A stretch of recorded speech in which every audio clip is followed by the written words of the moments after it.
What is up, Retro Maniacs? Welcome to the first episode of Mike's Retro Card Chat, where the retro guys chat about cards. I'm Mike, and of course, I'm joined by fellow contributors Joe Day and Eric Pahalik, otherwise known as EP. What's up, guys? What is up, Mike? I'm ready to go. I'm cracking one open. I'm ready too. It's afternoon on my day off, so cheers. Cheers, boys. I don't have anything, but you guys enjoy. Well, you have to drive the car, Mike. We're just This is true. Yes, this is true. Well, today's episode, we're going to focus on a recent interview with CEO of Fanatics, Michael Rubin. Of course, Fanatics is taking over all the card licensing in a couple of years. Recently bought Topps, so they're going to be the player in the card industry pretty soon. And it was a pretty interesting, in-depth interview with some of the stuff he said there. I think gives you a little bit of a glimpse into what their plans are for the future. And one of the biggest things I got out of it personally was his talk about how much he wants to grow the card market. He's talking about, 10x, 20x, 30x times growth. And that was one of the major overarching parts of the whole interview, was how much he wants to grow it. So what do you think about that, Joe? Well, first off, I am a Bill Simmons stan. That's what the kids call it, right? So I can listen to him interview anyone. Got to get that out of the way. But I will say, with the card industry, it almost feels like a band that you really like and no one really knows about. And then when it starts to get popular, you're like, oh man, I liked it when no one knew about this band or knew about their song. So when he was talking about expanding the card industry, I totally agree it needs to happen. But part of me thinks I kind of like that it's our thing. It's something that small group of people have and they can hold on to, and people think it's kind of weird, kind of like fantasy football was when we all first started that, like in the mid-90s. Everyone thought you were a big nerd for fantasy football, and now we are, but now so I like the direction he's going, and we'll talk, I'm sure, more detail, but I like the general direction that he's thinking about going to expand it. But part of me is kind of wishing we kind of kept it for ourselves a little bit. Yeah. And one of the things I really found surprising was he said that the card industry is really only about 5 million collectors. You go on Twitter, you go on YouTube, it really feels like it's a bigger industry than that. But their numbers were saying about 5 million, whereas Fanatics have 100 million followers alone. So right there, they're 20 times bigger than the actual card market. And one of the things he was talking about is how the card market, they don't do any marketing. None of the card companies have ever marketed. Go ahead, AP. Well, no, I was just going to say, like, that was the biggest takeaway I think I took from the entire thing. He said they spend like 1% of their budget on marketing or something. Yeah. Like wild. I know, it's crazy. Like how can you do that as a business? Like just blows my mind if they had spent 10%. Imagine where the cards might be right now compared to where they are. And I thought about it too. I'm thinking, I've never seen a commercial about cards on TV. I've never seen, I watch a lot of breaks. I watch a lot of reveals, everything card related on YouTube. Never have seen a card related commercial. Exactly. Yeah. During football season, you don't see football cards being advertised. In 2022, it's the craziest word of mouth industry I think that's ever been around, because no one shows anything to advertise their products. It's mind blowing. Yeah, that's really crazy. Go ahead. The three of us have lived in Pennsylvania like all of our lives, right? And like Topps used to be located in Duryea. Like, but I never knew that until just a few years ago. Like Duryea, Pennsylvania, like it's not like down the street from us, but I mean still, and like just they don't like. It just seems odd that we wouldn't, as people that were into cards, would not have known that, Right. Oh yeah, definitely. It's like when you think about it, there is no marketing being done, and like you wonder why the companies are pacified with just selling cards to the people that want to buy them right now. I think one of the big points that he made that I caught during the interview, and it made a lot of sense to me, was that the card companies really kind of got lucky. They lucked into this big swell in the market because of the pandemic. I mean, it really wasn't anything they did that made the card market come back. It was people being stuck at home and starting to dig through their old cards and stuff that made the card market come back. They didn't do anything. They got lucky. I mean, the three of us are a perfect example. I mean, EP probably has collected over the last, since the card shop closed, probably has collected more than we have. But just in general, I mean, if not for the pandemic and the groundswell of people getting back into it, I don't think I'd be in it. I don't think you'd be in it, Mike. And yeah, definitely not. And you have to wonder, I mean, if that didn't happen, if the pandemic, and Rubin's he was honest when he said this. He's like, the pandemic for Fanatics was actually kind of good for us. Yeah. Which is a weird thing to think of, but you imagine how different would cards be if there wasn't a pandemic? Would Panini be charging tens of thousands of dollars for a case of cards? Yeah, no way. I mean, no way. It's crazy. It really is. One of the things he was talking about in terms of growing the market, which is a little scary to me, is the talk of influencers. He was talking about there only being about 5 major influencers in the card market, and sounds to me a little bit like his plans are to bring more people in to do that. Yeah. I mean, I'm probably out of the target market for a lot of the influencers, so maybe that's why I feel like I do. But what do you think, EP? I mean, that's I don't know. I'm not really sure about that. I'm not 100% sure, but I mean, that's what marketing kind of is today. And I feel like as long as one of the things that really got me is like, as I'm a journalist in the real world, and one of the things that I love is when I go into a room to a meeting, and I'm everybody else is smarter than me. Like I'm the dumbest person in the room. And this guy, he said, I never graduated college. He said that, but you could tell that he was very smart about what he was doing and really understood his stuff. I'm going to trust in him, that he is going to make the right call in this. That's kind of where marketing is right now in a lot of ways. So I'm just that's a wait and see kind of thing for me. Well, EP's been trying to push us into TikTok since he started.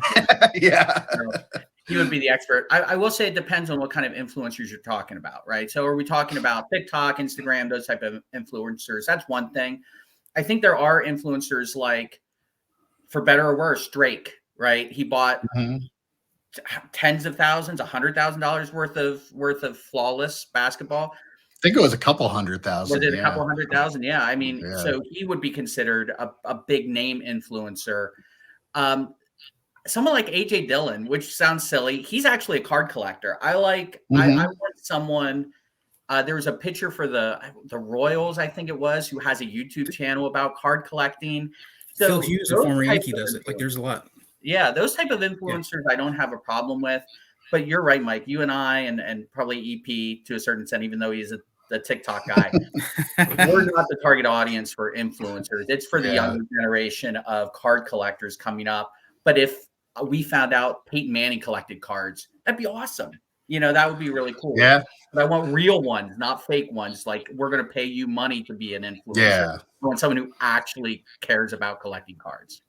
That's something I really didn't think about too. Like I know, like we know as fantasy football players, it's really cool when you see those players come out and say, oh yeah, I play and my team won or lost or something. And, I wasn't really thinking that way. I'm thinking like the celebrities and people not necessarily involved with sports, but like they have players that collect. I'm sure there are a lot of players out there that collect cards. Like AJ Dillon is not the only person collecting cards. I'll tell you that. Like, I've seen people on Twitter like showing sales they had on eBay to people who were current players and stuff like that. So you're right. I think that's really cool. That'd be a really cool direction to go, so people can go and, not only does this guy play and hit dingers, he also collects cards like I do. So I'm never going to hit dingers, but, we can share the same interest of, well, I had my day, but I'm a little too old now. But yeah, we share that same interest. But one of the cool things I did think he talked about in terms of marketing was, he's talking about the national, he and Bill Simmons were both talking about that and saying about how you go to the card show and it's the same as it was 10 years ago, as 20 years ago, 30 years ago. There's nothing different. Every card show you walk into looks exactly the same. The characters are exactly the same. The dealers look exactly the same. And, he balanced that and like compared it to the Comic-Con and like how they make that such a big experience and how much fun the companies have, the vendors have, the people that go have, and how he likes that idea and wants to try to incorporate that into card shows and maybe have, not just one big card show a year, have it in multiple cities around the country, all different times of the year. I think that sounds really exciting.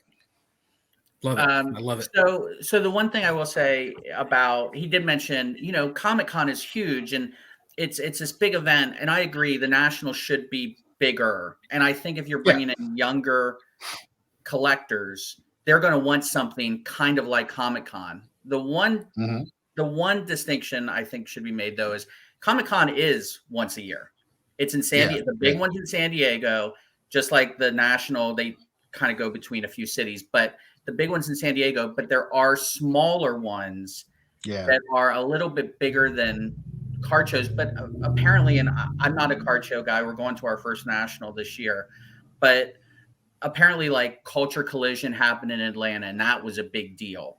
There was one out in Vegas that was kind of big. There's one in Arizona, I think this weekend people are posting about on Twitter. So there are other card shows. But I do think the idea of making a consistent message in those card shows, kind of having an upgraded version, I think is the direction that they need to start looking at. Yeah, that'd definitely be cool. Who pays for it and who is in charge of overseeing it? I mean, Rubin's is a guy who owns a company. Is he also going to be the guy who funds this upgraded card show, or the person that shapes it? It can't just, you can't have an idea without a solution. And I think that's kind of, and I, like EP said, I kind of trust in him too, to do the right thing, but you need that next, you gave me this part, now give me the next part. And he talked too about how his deal with the different sports leagues is different than the other card companies had. Like they were basically just licensing the product, and the sports leagues were only making a small amount of money off of the sales of cards, whereas like Panini's making a ton of money. So they're into revenue sharing with some of these, some of the players unions and the leagues that, those type of things benefit everybody. So they have a ton of money. He has a ton of money. They can all work together to set this stuff up and have it around the country. And, all of them benefit from it. And I think that's one of the things that I got out of the interview too, was how different that was than like the normal structure like it was now. Yeah, I thought the same thing. Like I didn't really think about the connection that Fanatics already had with these groups, even though, I mean, obviously it was obviously there, but I didn't think about the kind of benefits it'll have for the overall, like the card, like all the card companies, tops, I guess. But my thinking on the turning things into like a Comic-Con, or turning all shows into like Comic-Cons, I mean, just having even a minor Tops presence, like a Tops and Fanatics booth at even a smaller show is going to kind of transform that and make it into a little bit of a bigger deal. And that in turn should bring in more people and bring in more vendors and that sort of stuff, I think. And I don't think it's going to be quite Comic-Con for everyone, but I really think if they just did a little bit, like I was at a show just this past, or not today, but last weekend here locally. And, it was an awesome show. There were a lot of tables there, a lot of dealers, but it was all just dealers and people there to buy stuff. You put one or two other things in there that aren't just dealers, then all of a sudden you start attracting a different kind of crowd and a bigger crowd. And I think that's kind of, in my mind, that's what I think he's visioning, is just kind of like punching these up just a little bit to kind of like lift up all of them. And then the bigger ones, obviously, like the Dallas one and the National, get really big. Yeah. And then maybe even do a road show where you have people signing autographs or something. Like, you don't have the same folks, but you're in central Pennsylvania, right? So maybe you have Steelers or Eagles come in, and that's part of the deal that they have with Fanatics, that they have to show up at certain card shows or X amount of card shows a year. If you're going to get that money for signing those stickers, maybe you have to. go to a card show and greet some folks. And that's where having like the relationship with having the revenue sharing with the actual players unions and stuff comes into play too. Like, I think, that gives them incentive to go do this stuff because all of them can benefit financially from it. And one of the things, they didn't really talk about this, but, back when I had the shop and I had comics, the comic book companies did a lot of co-marketing with the shops. Like, you could take out ads. Like, if I took out an ad in the paper and advertised Marvel comics, Marvel would pay like half of that ad. And, you remember all the different like promotional stuff they sent and like, decorative stuff for the store. So like, I feel like there's a lot more that the card companies could do like that they could use the comic book industry as kind of their guide for the right way to do that kind of thing.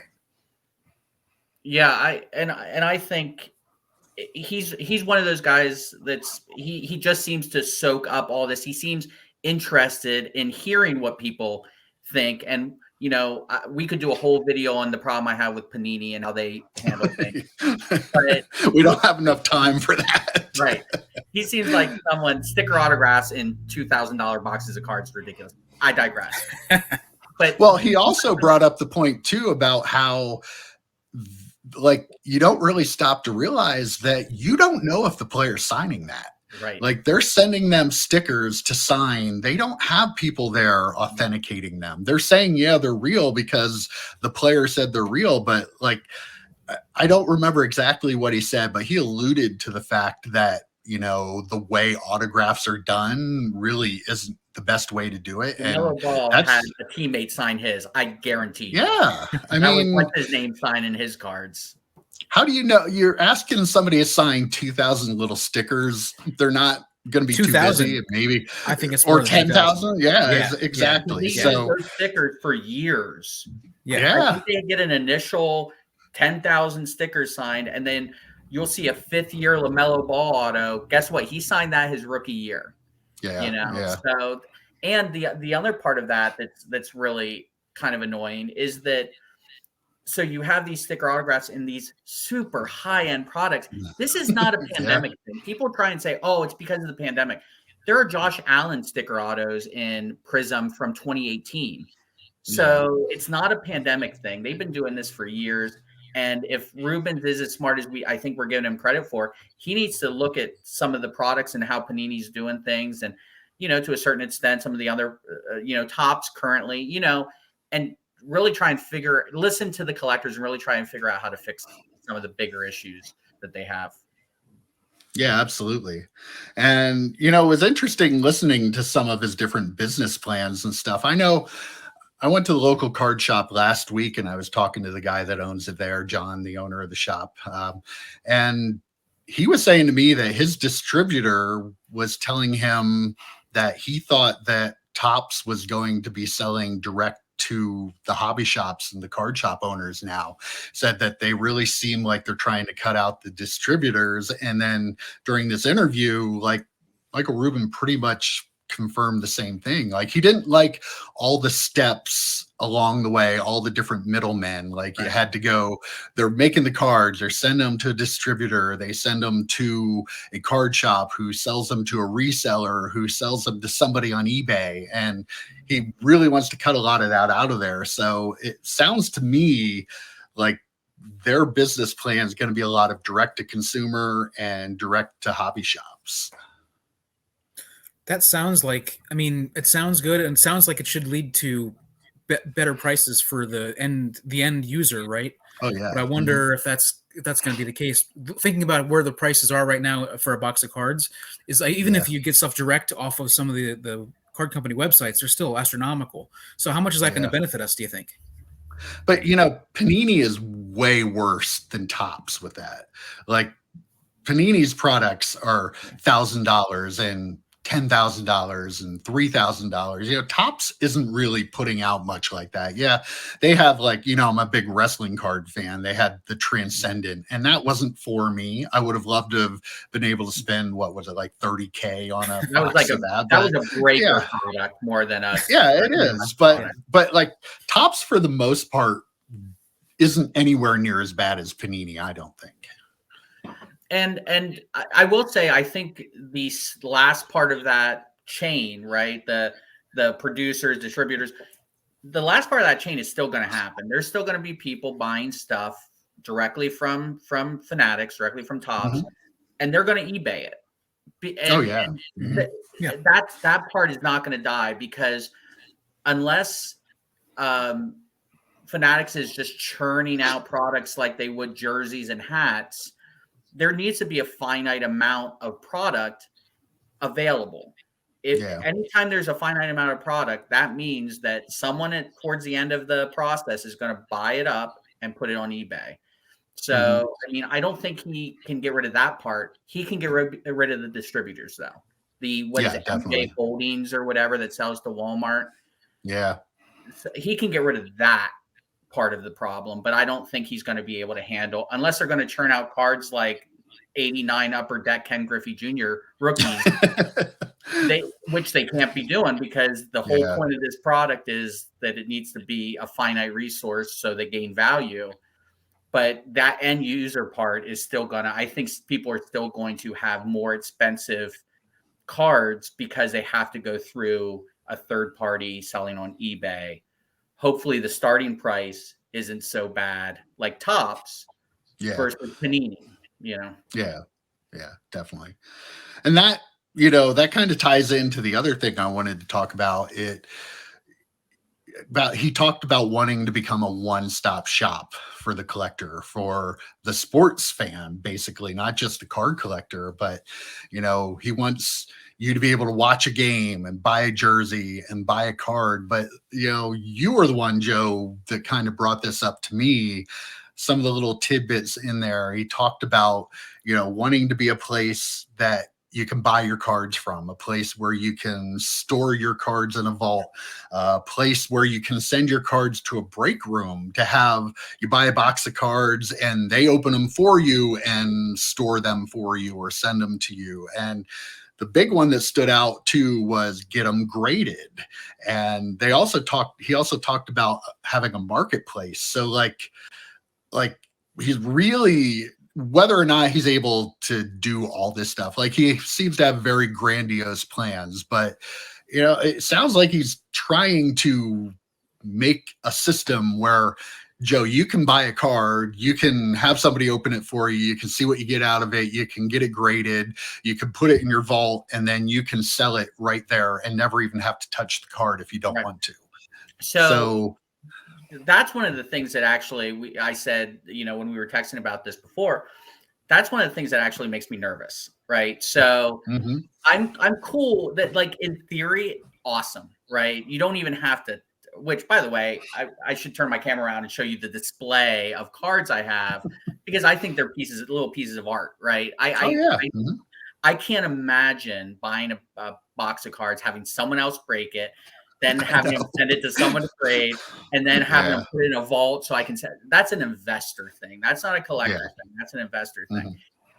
I like it in theory. My issue becomes, I don't want my cards graded by the company I bought them from. And I'm sure in future videos we'll talk about different grading companies and things like that. I just don't feel comfortable thinking that someone else is opening up a pack. I'm not even looking at the card, and they're going to send it to Fanatics. If Fanatics comes back with, that's a Fanatics 8, or whoever company they use, that's a Fanatics 8, then I'm going to be a little annoyed that I literally never touched the card. It came out of a pack, and Fanatics is telling me an 8. They're like, why is it an 8? Yeah. Why is Did somebody drop it? Did he ding the corner when he put it in a soft sleeve? Yeah, absolutely. And then there's the converse part of that is, what if they start churning out 10s? Because people don't care about the actual card anymore. No, people would be happy by that. And that's so frustrating.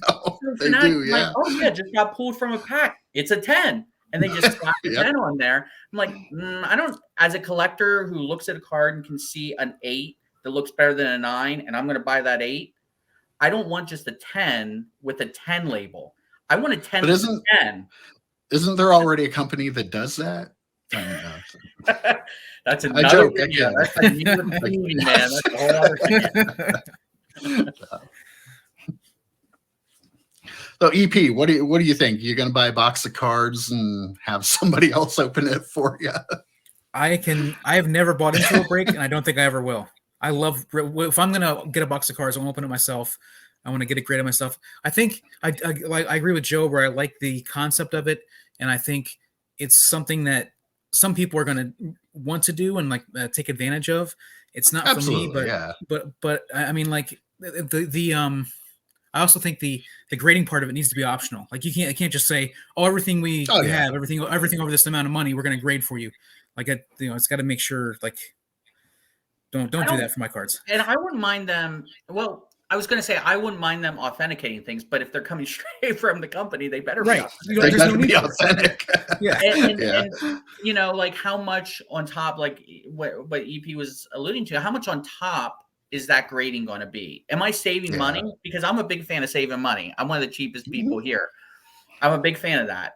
But how much more over what I paid for the box am I now? It kind of reminds me of this will probably get cut from the video because it's such a deep cut. But did you guys ever have to read The Jungle when you were kids? No. If I would have had to read something, I wouldn't have read it anyway. So I'm familiar with it though.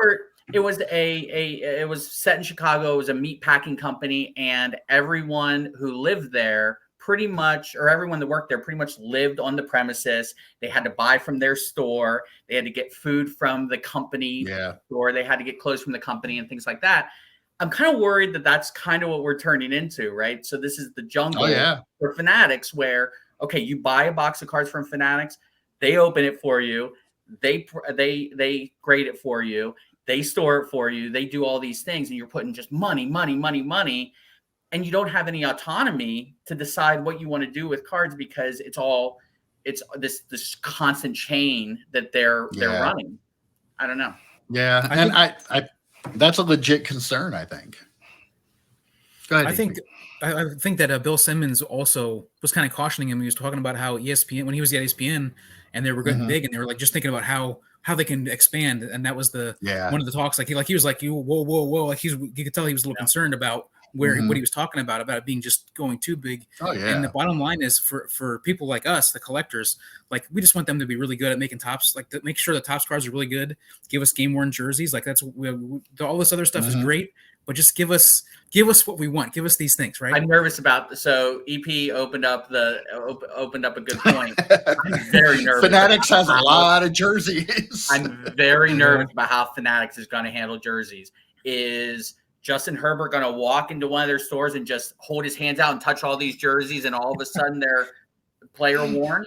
I want to know that they're game worn. And it's player used, event worn, all that stuff, which is mind blowing that those are more expensive than a Jerry Rice game used jersey that they give you the date when it was used. Makes no sense. Makes no sense whatsoever. But that makes me a little nervous that they're going to be doing things like that because they have so much product there. They're known as hats and jerseys and apparel and things like that. I'm very nervous on how that's going to shake out because Panini has done a disservice, a massive disservice to collectors with a lot of their products. It's a joke to even call them memorabilia cards. It's not a memorabilia. It's not a relic.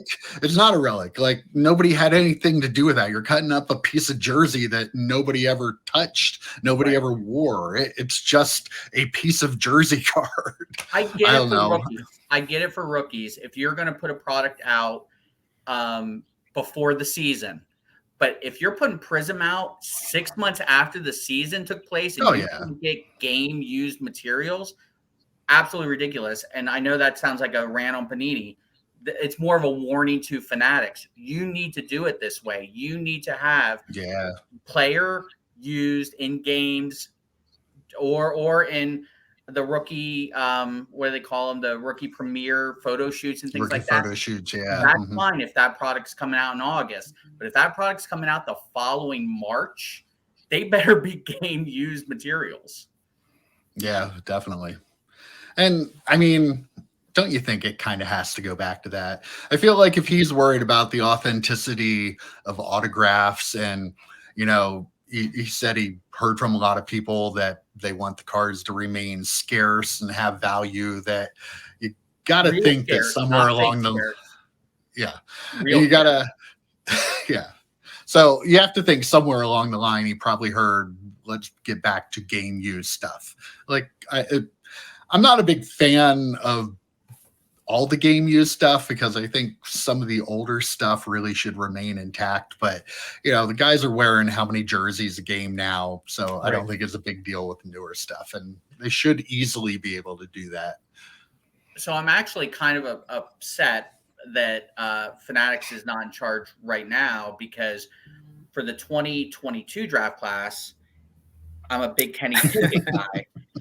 And I'm going to have to buy. Doesn't he have really little hands? Very small. Apparently mine are just as big. I thought I had small hands.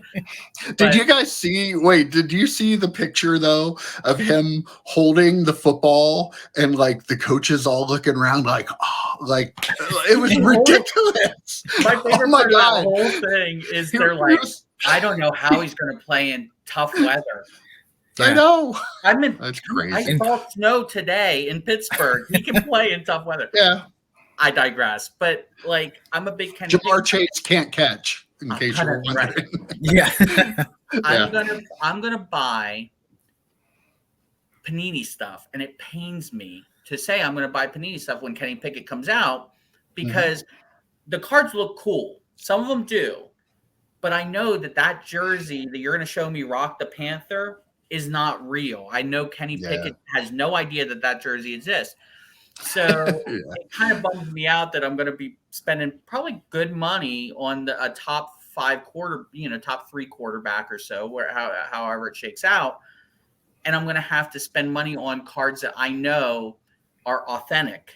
I mean, sure. Yeah, it's an authentic jersey, but he never touched it. So I'm kind of hoping Fanatics, with the deals that they put together with the players, association and things like that, it's, hey, we're paying you a lot of money, put this jersey on.